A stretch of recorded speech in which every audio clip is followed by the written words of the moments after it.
नहमदुहु व नुसल्ली अला रसूलिहिल करीम अम्मा बाद औज़ु बिल्लाहि मिनश शैतानिर रजीम बिस्मिल्लाहिर रहमानिर रहीम।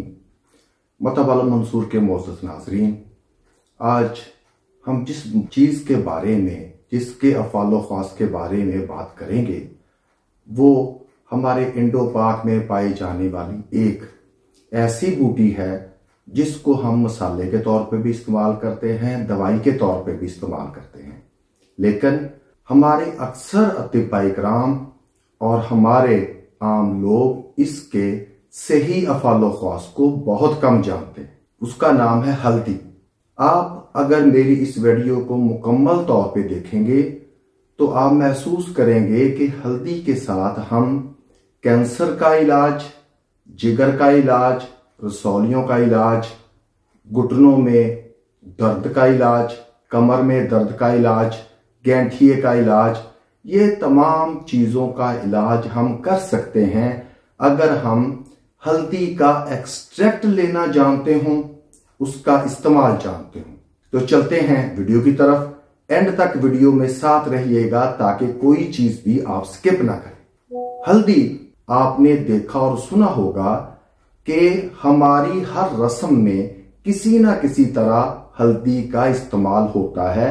जैसे शादी की रस्म हो तो उपटन की शक्ल में या दूसरे खुशी के मौके पे भी इसका मुख्तलिफ तरीकों से इस्तेमाल किया जाता है, जबकि खानों में इसका इस्तेमाल हर सूरत होता है और ये मसाले के तौर पे जायके के लिए, रंगत के लिए इस्तेमाल की जाती है। तो मोहतरम नाजरीन, हम लाशऊरी तौर पर हल्दी को अपने बदन की हिफाजत और बेशुमार मूजी अमराज से बचने के लिए इस्तेमाल करते हैं, लेकिन हमें इसके तिब्बी ख़वास का इल्म बहुत कम है और उसके इस्तेमाल का भी बहुत कम इल्म है।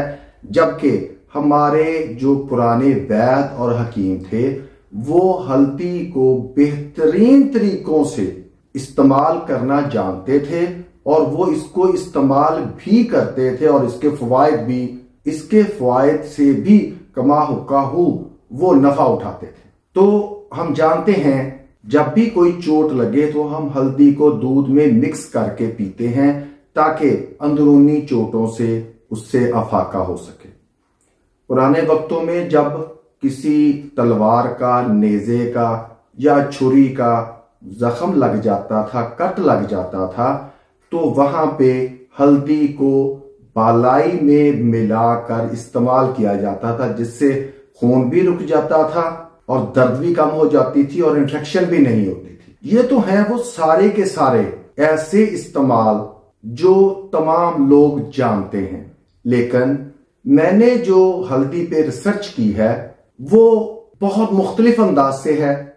और अब मैं आता हूं अपने सही मौजू की तरफ कि हम इसको कैसे इस्तेमाल कर सकते। तो मोहतरम नाजरीन, तवज्जो से सुने, अगर ना समझ लगे तो बार बार मेरी ये वीडियो को देख लें ताकि आप जैसे मैं बताऊं वैसे कर सकें। मोहतरम नाजरीन, ताजा हल्दी अपनी इस्तात के मुताबिक 2, 4, 5, 10 किलो ले लें और इसे अच्छी तरह धोकर मट्टी वगैरह से साफ कर लें। इसे बहुत अच्छी तरह साफ करना है ताकि मट्टी और उसमें शामिल बैक्टीरिया या वायरस इसमें शामिल ना हो। अब बजरिया मशीन या फिर वैसे ही इसको कुचल कर मोटे कपड़े की मदद से छान कर इसका पानी निकाल लें। कपड़े में आपको जो इसका मवाद मिले, जो फाइबर मिले, उसको आपने जाया नहीं करना। उसको आप धूप में खुश्क करके पीस कर हंडिया में मसाले के तौर पर इस्तेमाल कर सकते हैं। अब आते हैं हम अपनी चीज की तरफ, वो है इसका निकला हुआ पानी। पानी को रुई की मदद से फिल्टर कर लें या फिल्टर पेपर की मदद से इसको फिल्टर कर लें ताकि आपके पास शफाफ पानी हासिल हो जाए। अब ये जो फिल्टर पेपर के ऊपर तलछट बनी है इसको जाया मत करें। अतिब्बा इकराम इसको अक्सीर बादियान में इस्तेमाल कर सकते हैं, जबकि आम लोग इसको खुश्क करके हंडिया में इस्तेमाल कर सकते हैं। अब यही तलछट खुश्क करके जो बवासीर के लिए दवाई बनती है वो भी मैं आपको बता देता हूं। 10 ग्राम हल्दी में 10 ग्राम गुल मदार और 20 ग्राम मगज रेठा पीस कर इसको रख लें और 500 मिलीग्राम के कैप्सूल भर लें। दिन में 3 बार पानी के हमरा दें। बवासीरी जहर के लिए एक इंतहाई आला दर्जे की दवा है। याद रखिए, ये जो हल्दी का कार्ब निकला है, जो तलछट निकली है, ये आम हल्दी से बहुत ज्यादा ताकतवर और जूद असर है। अब इसको जिगर के अमराज जैसे हेपेटाइटिस बी या सी की सूरत में भी इस्तेमाल कर सकते हैं। अब उसका भी नुस्खा नोट फरमा लें। हल्दी का ये कार्ब और मदार के सूखे पत्ते बराबर वजन पीस लें और 1000 मिलीग्राम का कैप्सूल भर लें। 3 वक्त हमरा पानी या अरक को कासनी के साथ खिलाएं। इंशाअल्लाह हेपेटाइटिस बी और सी जड़ से जाता रहेगा। आपको मैंने हल्दी के 2 नायाब नुस्खे बता दिए। अब आते हैं अगले नुस्खे की तरफ, जो इनसे बहुत आला दर्जे का है। अब ये जो आपने पानी साफ निथरा हुआ शफाफ है, इसको साफ शीशे की बोतलों में भर लें। बोतल आधी से ज्यादा ना भरें, क्योंकि जब हम अगला अमल आपको बताएंगे तो ये उबल कर बाहर भी आ सकता है और आपका पानी जाया होगा। आपने बोतल शीशे की लेनी है, जो प्लास्टिक की बोतल है वो नहीं लेनी, या आप मट्टी का पका हुआ बर्तन ले सकते हैं, उसमें भी ये चीज जो है ना बन जाएगी। अब इसको आधा आधा बोतल में बंद करके आपने धूप में रखना है।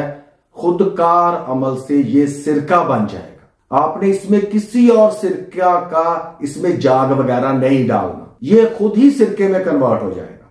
ये फितरी अंदाज में निहायत आला दर्जे का सिरका चंद ही यौम में तैयार हो जाएगा।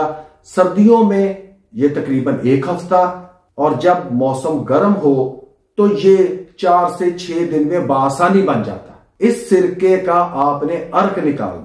अर्क निकालने का स्टैंडर्ड तरीका जो है वो तरीका अडॉप्ट करके इसका अर्क निकालना है। इस अर्क में और कोई दवा शामिल नहीं है, सिर्फ हल्दी के पानी का अर्क है। ये अगर आपके पास 5 किलो अर्क हल्दी है तो इसमें आपने आधा किलो खुश्क हल्दी दरदरी सी कूट कर आपने इसको मिक्स करके 48 घंटे भिगोए रखना है। उसके बाद आपने फिर इसका अर्क कशीद करना है। ये अमल आपने 3 बार करना है। आपका सह आतशा अर्क तैयार हो जाएगा। ये जो सह आतशा अर्क है, ये करीब करीब तेल की मानद होगा। अगर यही अमल 8 से 10 बार दोहराया जाए तो आपको हल्दी का तेल मिलेगा। वो तेल ऐसा होगा जो ना तो आग पर उड़ेगा और ना ही ठंडा होने पर जमेगा, लेकिन ये अमल काफी लंबा हो जाएगा। हमारा मकसद आपको तकलीफ में डालना नहीं है। आप यही सह आतशा अर्क इस्तेमाल करें। अब आपने फड़कड़ी सफेद जितना अर्क है उससे 10 गुना कम लेनी है। यानी कि अगर आपके पास 1 लीटर अर्क है तो आपने 100 ग्राम फड़कड़ी लेनी है। इसको आपने खिल कर लेना है, तवे के ऊपर बिरियां कर लेना है। जब इसका पानी खुश्क हो जाए तो इसको किसी स्टील की बाटी में डालकर इसके ऊपर कतरा कतरा ये अर्क डालना है, ऐसे कि ये इसको गीला ना करे। नीचे आग होनी चाहिए। आहिस्ता आहिस्ता आग पे ये जो फड़कड़ी बिरियां है उसको आग पे रख के उसके ऊपर कतरा कतरा आपने अर्क हल्दी डालना है। जब ये एक कतरा खुश्क हो जाए तो फिर दूसरा कतरा डालना है। अब इसका तरीका भी आपको बता देता हूं कि कोई भी आपने ग्लूकोज नॉर्मल सलाइन या कोई भी डिस्टिल वाटर वाली बोतल लेके उसको ऐसे एडजस्ट करना है कि एक कतरा गिरे, जब वो खुश्क हो जाए तो फिर दूसरा कतरा गिरे। नीचे गैस की आग हल्की सी जलाई रखें ताकि ये साथ साथ खुश्क होता रहे। आपने पूरा 1 लीटर जो अर्क है वो इस 100 ग्राम जो बिरियां फड़कड़ी है इसमें जज़ब होना है। जब ये जज़ब हो जाए तो आपकी दवाई तैयार हो चुकी है।